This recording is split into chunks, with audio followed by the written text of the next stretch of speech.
नमस्कार दोस्तों, wealth sky के एक और नए इंटरेस्टिंग वीडियो में आप सभी लोगों का स्वागत है। मेरा नाम है सुधीर और इस पर्टिकुलर वीडियो में हम बात करने वाले हैं निफ्टी एंड बैंक निफ्टी के बारे में। दोनों के चार्ट को अंडरस्टैंड करेंगे, समझने की कोशिश करेंगे कल का ट्रेडिंग सेशन कैसा रह सकता है, क्या मार्केट यहाँ से और गिरेगा या फिर यहाँ से हमें बाउंस बैक देखने को मिलेगा। तो ये सारे पर्टिकुलर पॉइंट हम यहाँ पे क्लियर करेंगे। तो जल्दी से इस वीडियो को स्टार्ट करते हैं। वीडियो स्टार्ट करने से पहले सबसे पहले बात कर लेते हैं मार्केट एट 11 की वीडियो की। मार्केट एट 11 की वीडियो में मैंने आपको क्लियरली बताया था कि 18,000 आपके पास एक रेजिस्टेंस एरिया है। जब तक 18,000 क्रॉस नहीं होगा तब तक यहाँ पे ऊपर की तरफ मार्केट मूव नहीं करेगा। तो एग्जैक्टली निफ्टी ने नीचे से जो पुल बैक आया था 18,000 पे ही रेजिस्टेंस लेके वहीं से दोबारा से गिरावट दिखाई। मेरे को एक्सपेक्टेशंस नहीं था कि ये मतलब प्रीवियस डे का लो ब्रेक कर देगा। मुझे लग रहा था कि इसी चैनल में यहाँ पे ये ट्रेड करता रहेगा। बट बैंक निफ्टी, जैसा कि मैंने आपको कंटिन्यू बताया है कि बैंक निफ्टी अब आपको थोड़ी सी वीकनेस दिखाएगा क्योंकि आईटी परफॉर्म कर रहा है। जब आईटी परफॉर्म करेगा तो बैंक निफ्टी थोड़ा सा यहाँ पे कह सकते हैं प्रॉफिट बुकिंग ज़्यादा बैंक निफ्टी में रहेगी। तो बैंक निफ्टी की वजह से ही यहाँ पे निफ्टी ये गिरता हुआ दिखाई दिया था। और जैसे ही बैंक निफ्टी ने अपना प्रीवियस डे का जो लो ब्रेक किया उसके बाद एक कह सकते हैं थोड़ी सी शार्प गिरावट देखने को मिली थी। ठीक है, ये देख सकते हो आप। उसके बाद ही ये यहाँ पे गिरा क्योंकि अराउंड ये 40,900 के करीब का लेवल था। उसके बाद इसने जो लो बना दिया था वो आपका 40,586 का बना दिया था, यानी 40,586 का लो बन चुका था। ऊपर से जो ट्रेंड कंटिन्यूसली नेगेटिव बना हुआ है 3 डेज से यहाँ पे सस्टेन कर रहा है। इसका मतलब क्या है, एक तो एक्सपायरी वाले दिन गिरा, फिर हमने फ्राइडे के ट्रेडिंग सेशन में गिरते हुए देखा मार्केट को, फिर हमने आज भी गिरते हुए मार्केट को देखा है टॉप से। ठीक है, अब हमें यह समझना है क्या यहाँ पे मार्केट अब सपोर्ट का प्लान करेगा या फिर यहाँ से और गिरावट देखने को मिलेगी। ठीक है, तो इसको हम समझते हैं।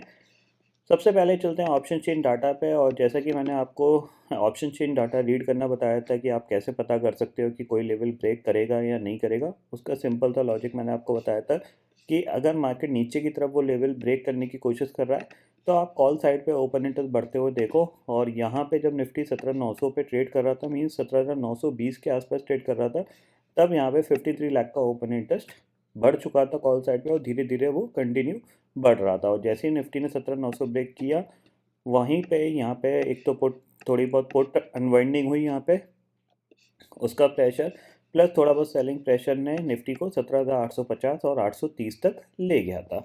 ठीक है, तो अगर हम करेंटली ऑप्शन चेन डाटा में देखें तो यहाँ पे क्लियरली दिख रहा है 17,900 और आपका 18,000 एक स्ट्रॉन्ग रेजिस्टेंस बनता हुआ दिखाई दे रहा है। पुट राइटिंग में अगर देखा जाए तो अभी भी 65 लाख का ओपन इंटरेस्ट 18,000 की पुट पे खड़ा हुआ है, 17,900 की पुट पे करीब 55 लाख का ओपन इंटरेस्ट है। इसके नीचे बढ़ते हैं तो 17,800 की जो पुट है वहाँ पे 57 लाख का ओपन इंटरेस्ट है और कॉल पे कितना है 29 लाख का ओपन इंटरेस्ट। 17,750 और 700 आपके लिए इंपॉर्टेंट सपोर्ट का काम करेगा यहाँ पे, ये चीज़ आप क्लियरली समझ लीजिए। क्योंकि ये जो मार्केट में फॉल आया है इसमें विक्स में कोई जंप देखने को नहीं मिला है। विक्स सिर्फ 2% ही जंप हुआ है, आप देख सकते हो। तो ऑलमोस्ट अभी भी ये 13.5 के आसपास विक्स चल रहा है। तो ऐसा कोई यहाँ पे वो परेशानी वाली बात नहीं है कि मार्केट नीचे जा रहा है तो यहाँ से बहुत बड़ा क्रैश हो जाएगा, कुछ भी हो जाएगा, ऐसा कुछ नहीं होगा। मार्केट सिर्फ एक कह सकते हैं जो ओवरऑल जो रेंज है उसको प्ले आउट करने की कोशिश कर रहा है, 18,200 ऊपर और 17,500 और 17,350 नीचे। ठीक है, तो जिस साइड पे ये ऊपर नीचे जाता है वहीं पे मार्केट एक शॉर्ट क्रिएट करते हैं और फिर नीचे के सपोर्ट तक ले जाते हैं, वहीं सपोर्ट पे लॉन्ग क्रिएट करते हैं और ऊपर रेजिस्टेंस की तरफ ले जाते हैं। ठीक है, तो कल के लिए आपको क्या चीज़ का ध्यान रखना है, एक चीज़ समझ लीजिए। ऑलरेडी यहाँ पे अगर आप डे चार्ट पे देखोगे तो आपको कंटिन्यूसली पिछले 3 दिन से यहाँ पे गिरता हुआ दिखाई दे रहा है मार्केट। ये लो आपके लिए बहुत इंपॉर्टेंट है, जो कि 17,723 का। क्यों इंपॉर्टेंट है? वो इसलिए इंपॉर्टेंट है क्योंकि यहाँ से जब ये एक प्राइस एक्शन बनाने की कोशिश कर रहा था तो इस प्राइस एक्शन में जो पॉजिटिव प्राइस एक्शन है उसका बिहेवियर ये है कि ये पॉजिटिव तो बना है, तो यहाँ पे ये एक ट्रेंड लाइन भी है जिसके आसपास ये सपोर्ट ले सकता है और ये इंपॉर्टेंट लो है। अगर ये ब्रेक होगा तो दोबारा से नेगेटिव प्राइस एक्शन यहाँ पे बन सकता है। हालांकि ओवरऑल ट्रेंड नेगेटिव है, बट ये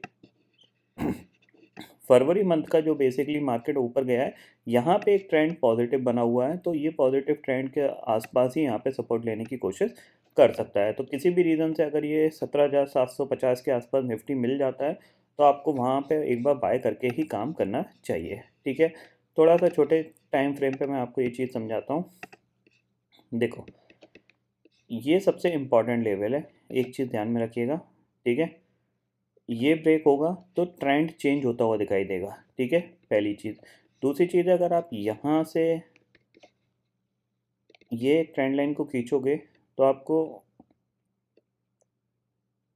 ये तो ब्रेक हो गई, ये नहीं, सॉरी, डे चार्ट पे ही वो ट्रेंड लाइन लगाता हूँ जो छोटी सी थी। हाँ, ये लो और ये लो, तीनों मिलाओगे तो आपको ये इस तरीके की पिक्चर दिखाई देगी। तो 15 मिनट टाइम फ्रेम में अगर आप देखोगे तो हाँ, ये पिक्चर आपको दिख रही है। बेसिकली हम इस लो से इस लो को मैच करने की कोशिश कर रहे हैं, ठीक है। तो इसको इस तरीके से हम प्लान कर लेते हैं और इसको जाते हैं थोड़ा सा ऊपर, ठीक है। ठीक है, समझ में आया। बेसिकली ये लो और को हमने मैच किया हुआ है और ये यहीं पे कहीं सपोर्ट लेने की कोशिश कर सकता है। इसका मतलब क्या है कि अगर ये ट्रेंड लाइन ब्रेक होती है तो नेक्स्ट जो सपोर्ट आएगा वो आएगा 17,723 पे। ये चीज़ आप क्लियरली समझ लीजिए। अगर हम यहाँ पे 5 मिनट के टाइम फ्रेम के हिसाब से देखा जाए तो एंड में यहीं कहीं मार्केट आके अटक रहा था। आप देख रहे हो 2:30 बजे के बाद इसने इसी लेवल को, मतलब 17,825 को तोड़ने की कोशिश नहीं करी।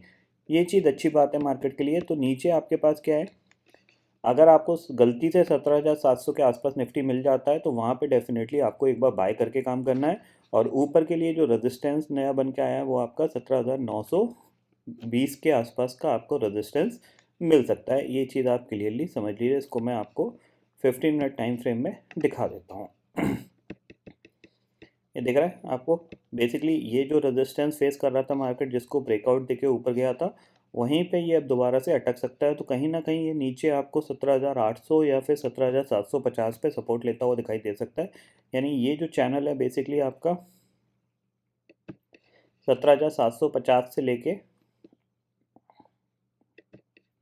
17,700 का ये जो चैनल है, ये आपके पास एक बाइंग चैनल है। यहाँ पे आपको एक बार बाय करके काम करना चाहिए, ठीक है। इतना आपको क्लियरली समझ में आ गया। और ऊपर अगर ये यहाँ पे नहीं आता है और ऊपर की तरफ मूव करता है तो जाहिर सी बात है 17,930 निकलने के बाद ही आपको कुछ बाय का प्लान करना चाहिए। ये चीज़ आप क्लियरली समझ लीजिए। या तो आप नीचे बाय करो या फिर 17,930 निकल जाता है तब बाय करो। बीच में जो चीज़ होगी वो आपकी वॉलेटिलिटी होगी। ये चीज़ आप क्लियरली समझ लीजिए। 18,000 स्ट्रॉन्ग रेजिस्टेंस है, किसी भी रीज़न से अगर वहाँ पे मिलता है तो आप सेल करके काम कर सकते हो। इतना आपको क्लियरली समझ में आ गया। बैंक निफ्टी की बात कर लेते हैं तो बैंक निफ्टी को भी देख लेते हैं। तो बैंक निफ्टी के लिए अब जो इम्पोर्टेंट लेवल है अगर देखा जाए तो ये उसी के आसपास जाके हॉल्ट करने की कोशिश कर रहा था, जो कि है 40,600 का लेवल, ठीक है। अगर ये ब्रेक होता है तो नेक्स्ट टारगेट आपके पास है 40,000 का। इतना आप क्लियरली समझ लीजिए। 40,000 से लेके 40,100 ये आपके पास नेक्स्ट टारगेट है अगर ये ब्रेक होता है। मतलब आज का लो अगर ब्रेक होके 40,500 के नीचे बैंक निफ्टी जा रहा है तो फिर इसके पास जो नेक्स्ट टारगेट है वो 40,100 का टारगेट है। इतना आप क्लियरली समझ लीजिए। ऊपर अगर ये यहीं पे सपोर्ट लेता है तो जाहिर सी बात है ऊपर जब तक ये 41,000 के ऊपर नहीं निकलता तब तक यहाँ पे थोड़ी सी नेगेटिविटी रहेगी। इवन अगर आप समझो तो 41,100 के ऊपर नहीं निकलता तब तक यहाँ पे थोड़ी बहुत नेगेटिविटी रहेगी। ये चीज़ आप क्लियरली समझ लीजिए, ठीक है। तो कहीं ना कहीं आपको सब कुछ डिपेंड करता है आज ग्लोबल मार्केट कैसा ट्रेड करते हैं। अगर ग्लोबल मार्केट में सेलिंग नहीं आती है तो हम कहीं ना कहीं 40,500 से एक बार बाउंस कर सकते हैं, क्योंकि ऑलरेडी 3 दिन से गिर रहे हैं और जितना विक्स है उसके हिसाब से हम काफ़ी गिर चुके हैं। तो यहाँ पे हो सकता है आपको एक बाउंस बैक देखने को मिल सकता है। तो नीचे 40,500 40,300 के जोन में मैं बाइंग करना पसंद करूँगा। अगर किसी भी रीज़न से मॉर्निंग सेलिंग में आ जाता है तो अच्छी बात है, यहाँ पे एक अच्छी अपॉर्चुनिटी आपको देखने को मिल सकती है बाइंग की, ठीक है। और थोड़े बहुत शॉर्ट भी कवर हो सकते हैं। ये चीज़ आपको क्लियरली यहाँ पे समझ में आ गई होगी। ग्लोबल मार्केट की सिचुएशन अगर करेंटली देखें तो यहाँ पे ठीक है, डाउ फ्यूचर करीब 95 पॉइंट नेगेटिव है, नैस्डैक फ्यूचर करीब 30 पॉइंट नेगेटिव है। तो ज़्यादा कोई ऐसी बड़ी नेगेटिविटी यहाँ पे नहीं दिख रही है। यूरोपियन मार्केट स्टिल कह सकते हैं थोड़ा सा नेगेटिव कामकाज कर रहे हैं यहाँ पे। और जो एक्सपेक्टेशंस है कि कहीं ना कहीं ये अभी भी उसी लेवल पे ट्रेड कर रहे हैं, क्योंकि आप देख रहे हो ये एक कंसोलिडेशन लेवल है और इसका अगर ब्रेकआउट आता है तो ये near to lifetime high की तरफ बढ़ सकते हैं। तो कोई ज़्यादा टेंशन वाली बात नहीं है मेरे हिसाब से। यहाँ पे कोई बड़ा मार्केट में क्रैश होगा ऐसा कोई फ़िलहाल सिनेरियो दिख नहीं रहा है। बट हाँ, मार्केट है, कुछ भी कर सकता है। तो आप स्टॉप लॉस लगा के ज़रूर काम करिएगा, ठीक है। तो आई होप दोस्तों ये पर्टिकुलर डाटा आपको समझ में आ गया होगा। दोस्तों फिलहाल इस वीडियो में इतना ही है। आई होप ये वीडियो आपको पसंद आएगा। वीडियो पसंद आता तो लाइक और शेयर ज़रूर करिएगा और चैनल को जो सब्सक्राइब कर लीजिए, क्योंकि मैं सुधीर लेके आता रहूँगा हर दिन आपके लिए नए नए वीडियो। इसी के साथ शुक्रिया दोस्तों, जय हिंद।